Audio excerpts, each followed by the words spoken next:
किले में जाके परेड करके आई है और ये हमारे लिए बहुत ही गर्व की बात है। Play way high secondary school जो पोनीचक में है, ये उसकी छात्रा है। और ये जो school play way high secondary school है, ये गांव में होते हुए, क्योंकि अभी तो पोनीचक जो है म्यूनसिपैलिटी में आ गया है, लेकिन ये स्कूल जो है वहाँ पे जो स्कूल चल रहा है, इसके जो प्रिंसिपल साहब, चेयरमैन साहब और स्कूल का जो स्टाफ है, ये अपने स्टूडेंट्स को जो time to time different types की गेम्स और अपने ट्रेडिशनल्स जो हम लोगों की गेम्स है उसके बारे में जानकारी देते हैं और कोई ना कोई टूर्नामेंट कराते रहते हैं। और मैं स्कूल के जितने भी अधिकारी हैं उनका बहुत बहुत धन्यवाद करता हूं, क्योंकि समाज में ये अपने हमारे जो ट्रेडिशनल चीजें हैं उसको प्रमोट करने में समाज की हेल्प कर रहे हैं। और मैं सिमरन ठाकुर को भी बहुत बहुत बधाई देता हूँ।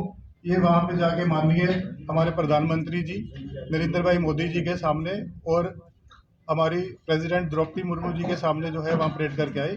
इसके लिए स्कूल के स्टाफ और इनकी फैमिली को बहुत बहुत धन्यवाद, बहुत बहुत मुबारक है। मैडम आपके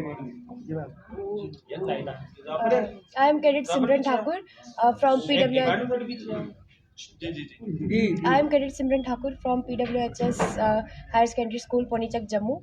तो जो हमारे स्कूल में 2023 में फर्स्ट टाइम एनसीसी आई, वो स्कूल में अरुण सर, अनीता मैम की वजह से जो एनसीसी हमारे स्कूल में आई और मुझे ये प्लेटफॉर्म मिला आगे रिपब्लिक डे कैंप का।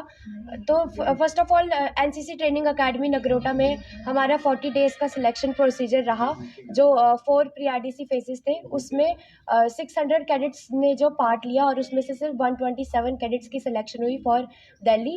उसके बाद हमारा दिल्ली में डिपार्चर हुआ और वहाँ पे हमारे ऑल इंडिया लेवल पे कॉम्पिटिशन्स हुए, जिसमें हमें कल्चरल में ऑल इंडिया ब्राउन्ज मेडल मिला।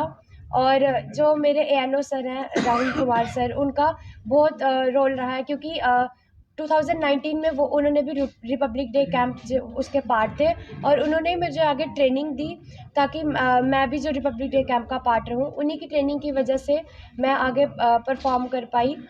जो हमारा स्कूल में मॉर्निंग क्लब भी होता है, फिज़िकल फिटनेस पे ध्यान दिया जाता है, तो स्कूल का भी एक बहुत बड़ा रोल रहा मेरी ट्रेनिंग में और मेरे पेरेंट्स का भी सपोर्ट रहा। वहाँ जाके मैं प्राइम मिनिस्टर से मिली इंडिया के, और वहाँ डिफेंस मिनिस्टर से मिली, बहुत डिग्निटरी से वहाँ विजिट्स हुए और वहाँ पे हमें उनसे इंटरेक्ट करने का मौका मिला। और यहाँ पर आके हम जम्मू एंड कश्मीर के सीएम से मिले और यहाँ पे भी हमारी विजिट्स हुई। और वहाँ मुझे जो हमारे जम्मू कश्मीर एंड लद्दाख डायरेक्टरेट के एडीजी सर हैं, उनका अप्रिसिएशन मिला। मेरी फॉर बेस्ट, मतलब एज अ बेस्ट कैडेट मैंने जम्मू कश्मीर एंड लद्दाख को रिप्रेजेंट किया था और इसलिए मुझे एडीजी अप्रिसिएशन भी मिला। तो फर्स्ट ऑफ ऑल मैं लकी हूँ कि मैं स्कूल में हूँ जहाँ एनसीसी है। एनसीसी की वजह से ही मुझे आगे रिप्रेजेंट करने का मौका मिला अपने स्कूल को, अपने डायरेक्टरेट को। और मेरे जो पेरेंट्स हैं उन्होंने भी मुझे बहुत सपोर्ट किया, मतलब उन्होंने भी मुझे कभी मना नहीं किया किसी चीज़ के लिए। और ये जो पूरा 3 महीने का प्रोसीजर था, पहले 40 डेज़ का सिलेक्शन प्रोसीजर और 1 मंथ हम दिल्ली में रहे, वहाँ पर हमारे कॉम्पिटिशन्स हुए। तो ये एक बहुत ही प्राउड मोमेंट है मेरे लिए कि मैं वहाँ पे सिलेक्ट हुई हूँ और मैंने स्कूल को रिप्रेजेंट किया और डायरेक्टरेट को रिप्रेजेंट किया। तो किस तरह से मैसेज देंगे, जिस तरह से आप एक रिमोट एरिया से आके एक बड़े प्लेटफॉर्म पे गए, कितना गर्व हो रहा है आपको, अपने आपके पेरेंट्स को और आपको? मेरे को बहुत प्राउड फील हो रहा है, क्योंकि एनसीसी जो रिपब्लिक डे कैंप है एनसीसी का सबसे बड़ा कैंप होता है, बिगेस्ट कैंप माना जाता है। तो जो भी कैडेट एनसीसी ज्वाइन करता है वो यही सोचकर ज्वाइन करता है कि हाँ मुझे भी इस कैंप का हिस्सा होना है। तो ये सबसे बड़ा कैंप है, मैं इसका पार्ट रही, तो बहुत ही प्राउड फील हो रहा है कि मैंने अपने पेरेंट्स को प्राउड फील करवाया, अपने टीचर्स, स्टाफ मेम्बर्स, स्कूल को पूरे प्राउड फील करवाया। तो बहुत ही, मतलब एनसीसी का मोटो है यूनिटी एंड डिसिप्लिन। तो ये यूनिटी एंड डिसिप्लिन की वजह से ही मतलब आगे जो हमारी सिलेक्शन हुई है वहाँ पर। एनसीसी में अनुशासन बहुत महत्व रखता है। आपको लगता है कि अगर आप फौज में जाएंगे तो ये जो अनुशासन जो है उससे डरेंगे, तो खासकर बच्चियाँ कई बार क्या होती हैं कि जो है इसके ऊपर कहती है कि हम नहीं जाएंगे फौज में, वहाँ पे बहुत ज़्यादा स्ट्रिक्टनेस होती है, अनुशासन होता है, क्या कहते हैं? नहीं, एनसीसी में बॉयज़ गर्ल्स सब इक्वली, मतलब उनको इक्वली माना जाता है। तो इसलिए मोटो भी है यूनिटी, मतलब एकता। तो जो गर्ल्स है, जो हमारे प्राइम मिनिस्टर है, उन्होंने बेटी बचाओ बेटी पढ़ाओ निकाला, तो देश की जो बेटियां हैं उनको भी आगे बढ़ने का मौका मिले। तो इसलिए हमें डरना नहीं है। हाँ, अगर लड़के कर सकते हैं तो लड़कियां भी कर सकती आप फौज में जाएंगी क्या? हैं। हाँ, उसमें आर्मी में डॉक्टर।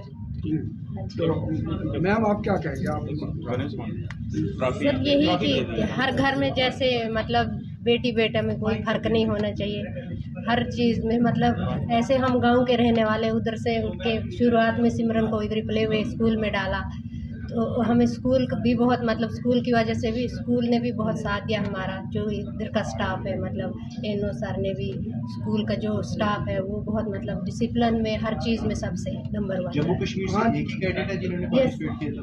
Yes sir.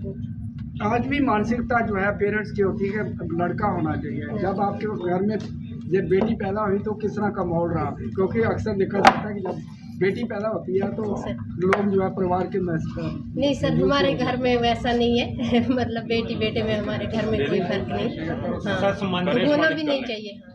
हाँ, खड़े हो जाओ, बुढ़िया खड़े हो जाओ, खड़े रहने दो, माइक थल्ले रहने दो,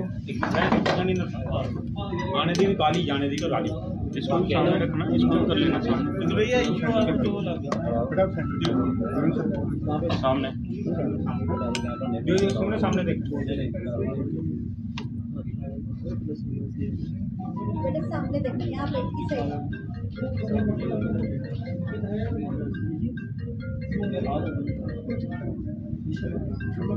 ओके।